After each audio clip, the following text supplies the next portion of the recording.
Thank you, Sam. I appreciate the job that our chairman of the Transportation Committee is doing. Really appreciate the job that our Secretary of Transportation, Secretary Duffy, has been doing, and especially want to thank those air traffic controllers who are showing up to work. Work that even in normal times is an incredibly stressful job. You know, as you can imagine, at any airport in America, but especially the busy ones, you might have dozens of flights coming in and out every single hour. And their job is to manage those flights so that everybody on those planes lands or takes off safely and gets to their destination safely. That's their job, that's their priority, it's their passion. And yet, when you add to that, again, in normal times, an incredibly stressful job, when you add to that the uncertainty of whether or not they're even going to get paid, well, they still have the obligations of paying their house note, their rent, their car note, putting food on the table. Adding that extra level of stress to an already stressful job is really straining the system. And so, as Secretary Duffy talked about, some have taken to get second jobs, jobs that take them away from their current job. It's led to flight delays. It's led to real hardships for American families. As we're approaching Easter, Thanksgiving in just a couple of weeks.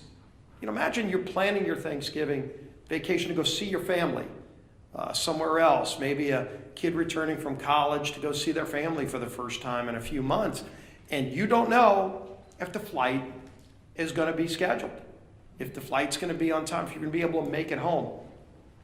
This is unnecessary, and people are starting more and more to ask the question, why is this going on? Why do Democrats continue to vote no? Not on a bill that solves all of our differences, a bill that just keeps the government running, puts the food on the table of those air traffic controllers while we negotiate our differences. That's all we're talking about, a clean CR, a bill that just lets us keep the government running while we still negotiate the big differences we have.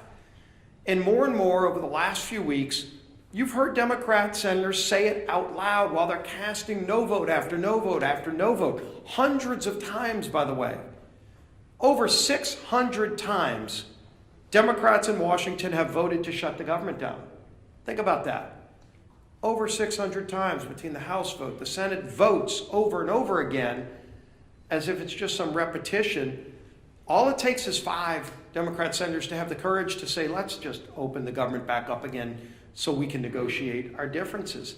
But they're starting to say publicly what we've said out here, what they've been saying privately, is they're scared to death of their far left radical base. That's why the Democrats did it. It has nothing to do with policy differences. That's what we can negotiate when the government's open. And everybody knows that.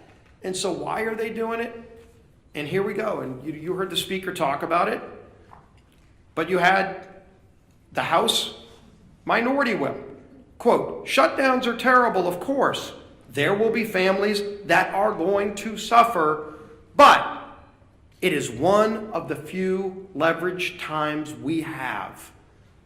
Leverage. Yeah, sure, they're okay with people suffering, but boy, does it give them leverage. For what? To appease their radical base, to show their radical base they're fighting Donald Trump. So they've made the calculation it's okay to cause suffering to families. Schumer, of course, quote, every day gets better for us. Who's us? It sure isn't the American people. It sure isn't those air traffic controllers who are working 6 highly stressful days managing safely our air traffic control system while then they leave that job to go drive for Uber or for DoorDash. That's not a better day for them, but boy, Chuck Schumer's happy. Bernie Sanders, quote, you reopen the government and we lose our leverage. That's what this whole shutdown is about. Close quote. That's Bernie. Leverage. You hear it over and over again. The American people, especially federal workers, are considered by Democrats to be leveraged, to be pawns in their game. Senator Coons, quote, the point of this shutdown is not just suffering for suffering's sake, but to make a point. What point? A point that you can cause suffering on other people so you can get leverage to go back home to Los Angeles or San Francisco or New York City and show the socialists, look at me, I've made Donald Trump, have to go and move some money around to figure out a way to pay federal employees. I'm creating chaos in Washington. That's what they want to do. That's their leverage. So they can get some pat on the back from socialists and Marxists who want chaos in America. It's disgraceful. And everybody knows it, but they don't care. They don't care because as long as they're appeasing the radical base, that's what their leverage is all about. The American people to Democrats are considered pawns for leverage to go and make the far left radical base look like they're fighting Donald Trump. And I'm going to finish with this.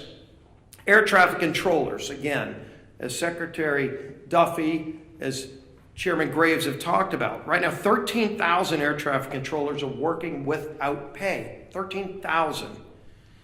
Some of our air traffic controllers who work 6 days a week, or you've heard it, driving Uber, doing all these other things. Nick Daniels, the president of the Air Traffic Controllers Association, said, quote, "To think that somehow we can live with, you'll get paid eventually, that doesn't pay the controllers.